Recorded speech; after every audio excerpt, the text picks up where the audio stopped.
What is up, everybody? RoyalRapids here, and welcome to the first time on this channel where we take on a Generation 2 solo run. Today we're going to be testing out the water-type starter Totodile with its evolutions Croconaw and Feraligatr as they work to try to solo the entire Pokemon Crystal game by themselves. Now, as you know, Feraligatr, although it is a physical attacker with its only stab water-type being special in Generation 2, with type-boosting held items being widely available, access to badge boost and type boosts from getting the different badges in the game, and also type-boosting held items being widely available in the Johto region, I don't think that this water-type line will have any trouble at all picking up KOs.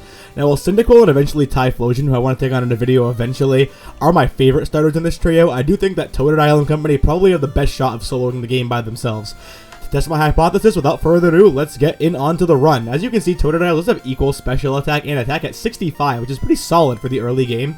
And while Totodile evolves the latest out of all the Johto starters, it is pretty good to have quality base stats this early. After setting our time to what the time is currently, which doesn't really matter because you can easily reset it in this game if you know the code, we head over to Professor Elm's lab and just pick our starter in the vanilla fashion. Just like that, without further ado, the run has finally begun. Now, as you know, in my recent solo runs, I've been manipulating IVs, or I guess in this case DVs, to either be max or set the hidden power type I want, and I didn't go quite max, so I wanted to get hidden power Ghost here on my Totodile, which is one of the only physical types that we don't have access to on our moveset. I think it do pretty big damage into a lot of the major foes in the game. After learning Rage, which is super OP, watch the Crystal Hardcore Nuzlocke that I posted earlier this year if you haven't yet to see how much damage Rage can do. We take on our rival who has Chikorita, which actually can be pretty dangerous in this run due to its access to early Razor Leaf and pretty quality bulk to tank hits. Regardless of that, though, it's time to save with 43 minutes of game time on the clock, where we're taking on the first gym leader, the flying-type user Faulkner, who leads with Pidgey. Now, Faulkner's level cap here is only level 9, and here at level 12, we're free to tank weak tackles from Pidgey, which keeps boosting our Rage further and further. After only taking 6 hit points of damage, in comes Pidgeotto, and after a Soft Gust connect, a second Rage finishes off the bird, earning us our first Johto Gym badge, giving us a badge boost for attack, and also a type boost for flying-type moves, which we have no use for.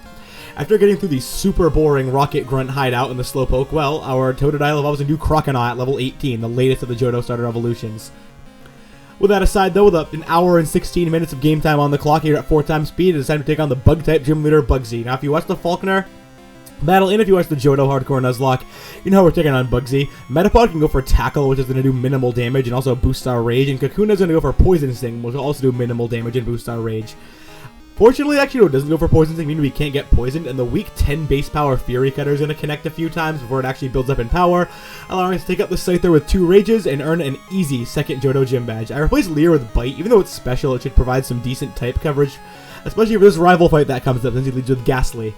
Now, the aforementioned Ghastly comes out, and we are able to one-shot it with a super effective Bite. Obviously, Scratch and Rage would do nothing, and Water Gun probably wouldn't OHKO. In comes Bayleaf, and it is pretty bulky with access to Razor Leaf, and after a Reflect, Bite is definitely my best bet.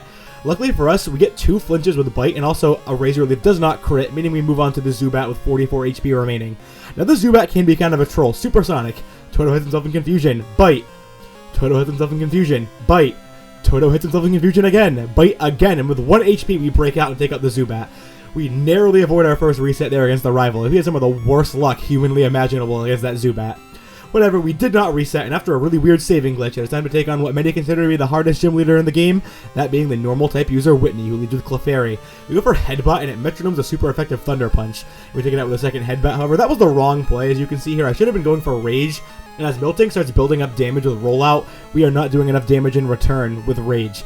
And with a little over half HP remaining, Miltank takes us out with a 3rd turn Rollout, giving us our first reset of the run.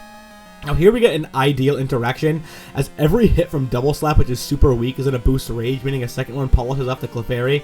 And with a lot of HP remaining, Miltank just misses a rollout. When it finally connects with one, our Rage is boosted enough that we can hang on with 46 HP, take out the cow, and go to level 25 in the process, earning us our 3rd Johto Gym badge. After picking up the TM for Dig, we add it to our Learn set, getting some more physical damage on our Croconaw, we're taking on the Sudowoodo mini-boss. Fortunately for us, though, we are a Water type and 2 stab water guns down the fake tree, earning us the right to head over to Ecruteak City. After picking up the Kimono Girls, we get access to the best stab move in the game, the 90 base power Surf, which with the Mystic Water we're about to get soon, even with our not so great special attack stat, is going to do huge damage, especially into foes that do not resist it. Against the rival in the Burn Tower, it's time to take on his Haunter, and a single super effective Dig, since there's no Levitate in Generation 2, or abilities in general, is pretty good. Magnemite also quad weak to Dig goes down in a single hit, leading into the Bayleaf. Now, we have more things to deal with Bayleaf here. I go for Headbutt, which is a little less than half, and we got a flinch. Razor Leaf does not critical hit. And finally, we go for Bite, just because what the heck, any attack would have gotten the finish off hit on Bayleaf. Zubat comes in and a critical headbutt, which I don't think mattered, downs the bat, earning us level 30, and also the evolution into our final form, that being Feraligatr. It evolves late into Croconaw and evolves super early into Feraligatr, by far the earliest starter evolution at level 30. The fully evolved Crocodile is already here as we take on the Ghost-type Gym Leader Morty. Now, as I said earlier, there's no abilities in Generation 2, meaning even though we go for Bite on Ghastly just to save time, we can just outspeed and dig the rest of his Pokemon for easy one-hit KO since they're part Poison type. Now, while we're watching our Feraligatr absolutely tear apart the Ghost-type Gym Leader, I want to once again please ask you guys if you can please leave a comment below, please leave a like on the video, and please subscribe to the channel, as it is my goal to hit 1,000 subscribers before the end of the year, and I really want to do more runs like this in the future, which can help me get to that eventual goal. After the self-promotion aside, we head to the Lighthouse and induct the Jasmine before heading to Cyanwood City to take on the Fighting-type Gym Leader Chuck. Now, for some reason, the devs in this game thought it was a really good idea to give Chuck a Johto Gym Leader, only 2 Pokemon, both of which being from Kanto. Really weird as a Surf almost gets the Oko before we're able to just go for a Headbutt to finish off the Ape, leading into Poliwrath. Now, we obviously can't go for Surf on Poliwrath, and Bite is resisted, meaning it's either Dig or Headbutt, and weirdly enough, I didn't know that Mind Reader allowed you to hit Pokemon that were underground. Regardless, not the end of the world as we break through Confusion, and a single Headbutt grows us to level 38, learns a Slash, which I do think is going to be a little bit of an upgrade over Headbutt with the high critical hit chance, and earns us the 5th Johto Gym Badge against the Fighting-type user Chuck. Over in Cherry Grove City, with the new access to using Surf outside of battle, we can pick up the Mystic Water item to boost our Water Stab even further, despite our pretty measly base 79 special attack, which isn't awful for the 2nd generation, but we're going to need that boost here for the Steel-type Gym Leader Jasmine. Dig, obviously, though, is going to be quite effective into our first 2 Magnemites, picking up easy one-shots, but Steelix, obviously, is only going to be 2 times weak to Dig, and also has pretty high defense, meaning Surf, which is weak to, is the better choice. And with, I think, a useless crit, we pick up the Oko on the Steel Snake, earning us the 6th Johto Gym Badge, and allowing us to, unfortunately, take on more of the super boring Rocket plotline. Next up is the Red Gyarados, which I try to catch for HMs, but actually ends up killing itself with Thrash Confusion. And we head over to the Rocket Hideout in Mahogany before taking on a stupidly under-leveled Rocket admin battle. We have 6 Gym Badges, and our starter here is level 42, which obviously is a solo run, but still. Why am I facing level 25 Pokemon with 6 Gym Badges? The Johto games are absolutely ridiculous, and there's been countless videos on this, including a short I posted. If you haven't watched it, please go ahead and watch it. And as you can see here, the bad leveling is going to continue as we take on the 7th Gym Leader Price, who actually has lower levels than the 6th Gym Leader Jasmine. First up is Seal here, which is only a measly level 27 unevolved Pokemon on the 7th gym, and a single only base 70 power non-stab slash takes it out. Dugong is bulkier but goes down in 2 slashes after a soft headbutt connects, and Piloswine at level 31 is weak to Surf and goes down in a single hit, earning us the victory over Price and earning us our 7th Johto Gym Badge. With more boring Rocket shenanigans ahead, I pick up the TM for Ice Punch, which is really good in the Johto games, especially for the 8th gym and the champion. But before we deal with actually potentially difficult fights, it's time to take on the rival.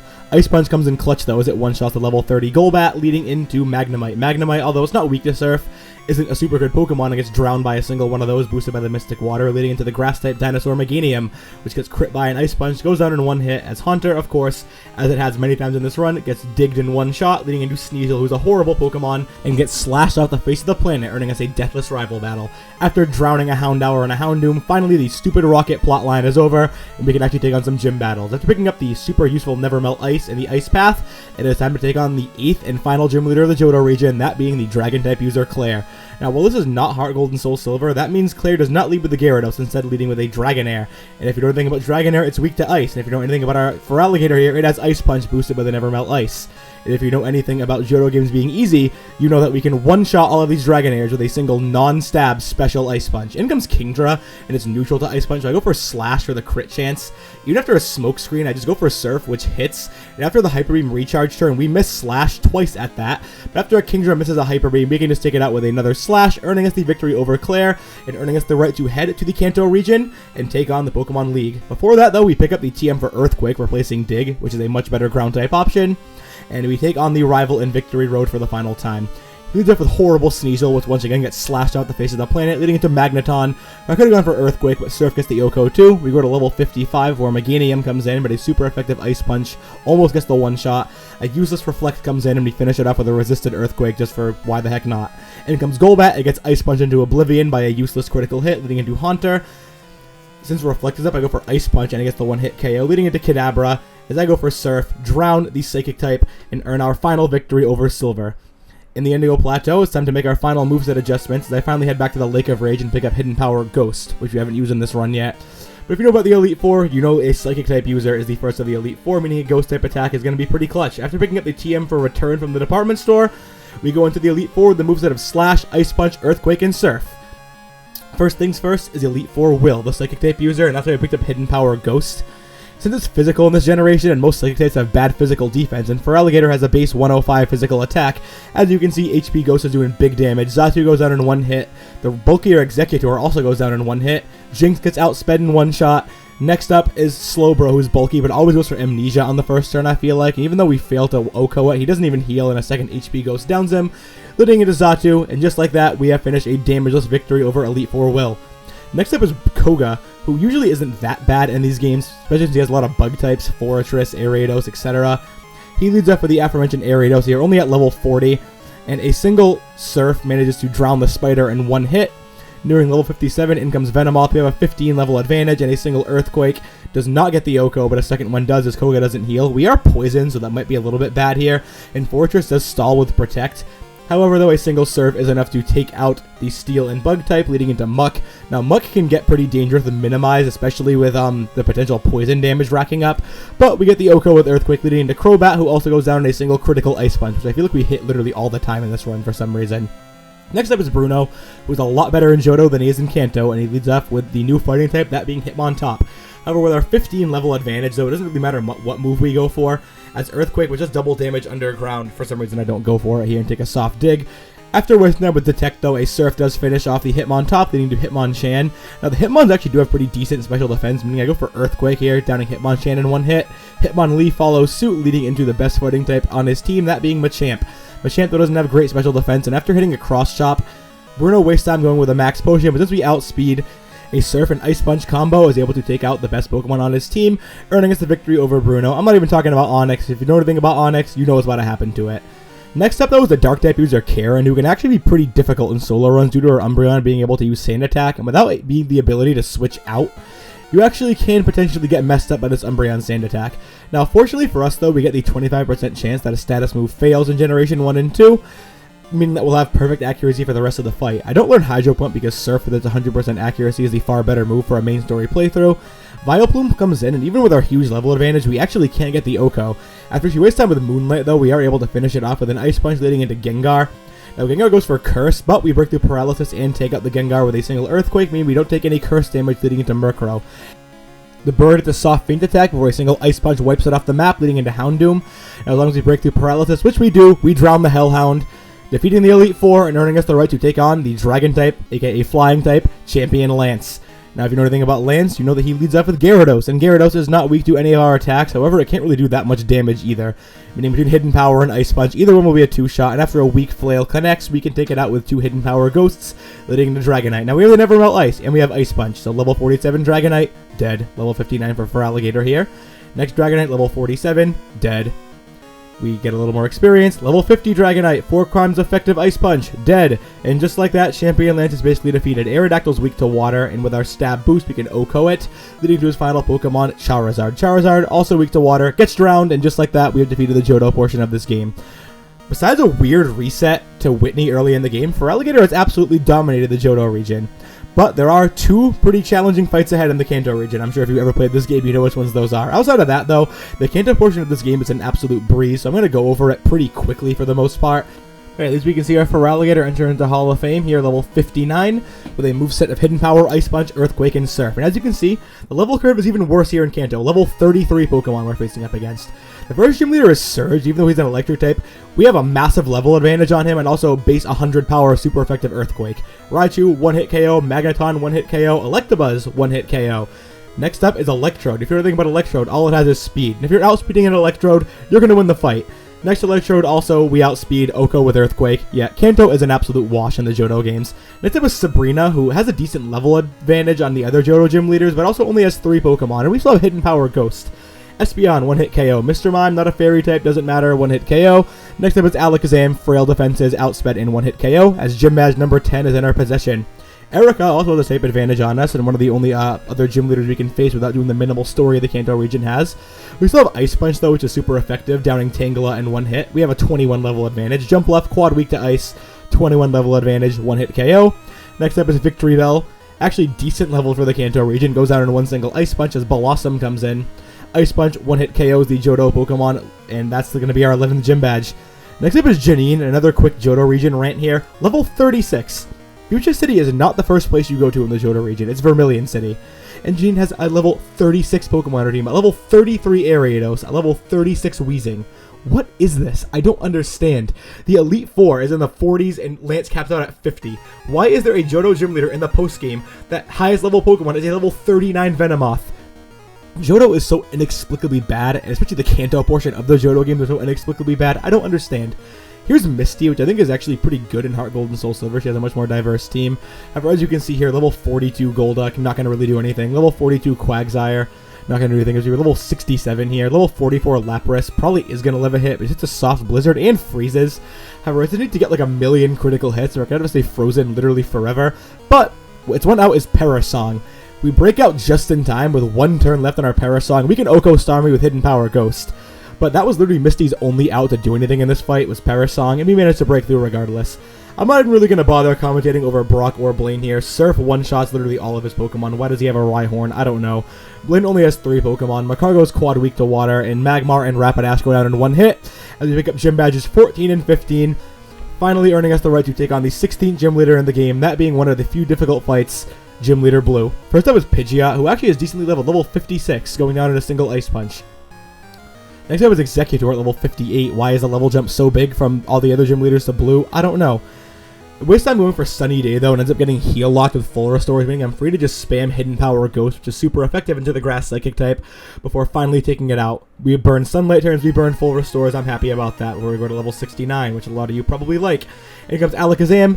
Frail defenses, gets one shot by Earthquake, leading into Gyarados. We don't really have anything for Gyarados, but it doesn't really have anything for us either. I mean, we're free to just go for Ice Punch. Hyper Beam connects, but due to the recharge turn, we can just take it out with a few more Ice Punches, leading into his next Pokemon, which happens to be the Fire-type Arcanine. A single Surf takes it down. His final Pokemon is Rhydon. If you know anything about Rock Ground types, they get drowned by Surfs, earning us our 16th and final Kanto Gym Badge, meaning at last we can take on the toughest trainer in the game, that being Trainer Red. His Pokemon are in the level 80s, a big jump from Blue's 50s, which is a big jump from the rest of the Kanto trainers, early 40s. I end up finally teaching Return to Toto here, replacing Slash, meaning we're going to Red with a moveset of Return, Ice Punch, Earthquake, and Surf. Without further ado, with 12:55 on the clock, it is time to take on the toughest trainer in the Johto games, Trainer Red. Now, this Pikachu can be annoying here with access to Charm, however, we can wipe it off the face of the earth with a single 100 base power, super effective Earthquake. In comes Venusaur, which its only Grass-type move is Solar Beam. Unfortunately, though, we can't get the 2-hit KO, meaning we take a massive Solar Beam, which brings Totodile all the way down to level 6. And by Totodile, I mean Feraligatr. The name Toto obviously messed me up. We were to level 70, but unless we can one-shot the rest of the team, which, spoiler alert, we can't, and Earthquake doesn't Oko Espeon, and a single Psychic finishes off. Now, that is unfortunate. We pick up our second reset. However, we can go for the old tried and true Gen 2 strategy, picking up TMs for Curse and Detect, allowing us to set up. Now, we can't set up on Pikachu, as I mentioned. It has Charm, which would harshly lower our attack, and we can't really afford to PP stall it due to it having Thunder, which is super effective against us, obviously. Venusaur, however, as it's going to go for Solar Beam over and over again, we can manage to set up Curse on the turn that Venusaur is charging Solar Beam and using Detect, which only has 5 PP for some reason, while Protect has 10. I'm not sure why that is. We can block Solar Beam pretty much without fail every time, allowing us to set up pretty well here against Venusaur. A second Curse brings us to +2 attack and defense, but -4 speed. For some reason, even though Venusaur has access to Sunny Day, it doesn't actually ever go for it, meaning that we can pretty much reliably block its attacks almost every single time. I can Detect on the Solar Beam here and finish out the Grass-type Kanto starter with another Return, going to level 70 in the process. Espeon goes for Reflect, which actually could be kind of bad. As you can see, Return doesn't get the Oko, even though it doesn't have the greatest defense in the world. Meaning I set up another Curse in the process and go for Detect to actually get a little bit more leftovers recovery. At 176 HP, I tank a Psychic in the yellow and finish off the Johto evolution with one more Return. And here comes Snorlax, who always goes for Amnesia on the first turn, I feel like, and I see how much Return does. With a Reflect, not that much. However, Reflect actually does run out here, meaning another Return takes out the bear, or whatever Snorlax is supposed to be, leading into Blastoise. Now we resist most of Blastoise's attack here, so I end up just going for a return as Surf does pretty minimal damage, leaving Blastoise in the red with a single return of our own. I go for Detect to get a little more leftovers recovery, meaning we take a Surf with 67 HP and take out the Kanto turtle with one more return. In comes Charizard, and as long as we survive a flamethrower, which we do, a single return one-shots Game Freak's favorite Pokemon, winning us the run, as Trainer Red is defeated by Feraligatr at level 70 with 2 resets, with the Held Item leftovers and the moveset Return, Curse, Earthquake, and Detect. Now, I had a lot of fun with this run, even though the Johto games have a lot of super boring moments, like the entire Kanto section and the entire Rocket plotline. It was fun to solo a game that wasn't Pokemon Fire Red for once, so I still think that Fire Red and the Kanto games in general are far better solo run games, because they have like pretty minimal boring moments and have a lot of decent mini bosses, such as the Giovanni and rival fights, and decent bosses in general. The Johto games have a lot of fun fights of their own, and I really enjoyed doing this run. If you want to see more Johto Pokemon or other Pokemon in general, Pokemon Crystal, I said Pokemon a lot in that sentence, please let me know in the comments below. Please leave a like or a dislike on the video. Let me know how you liked the video, what I could improve on, what you'd like to see in the future, and I hope to see you guys back on this channel again in the future. Thank you so much for watching, and I'll see you guys in whatever comes next. Goodbye.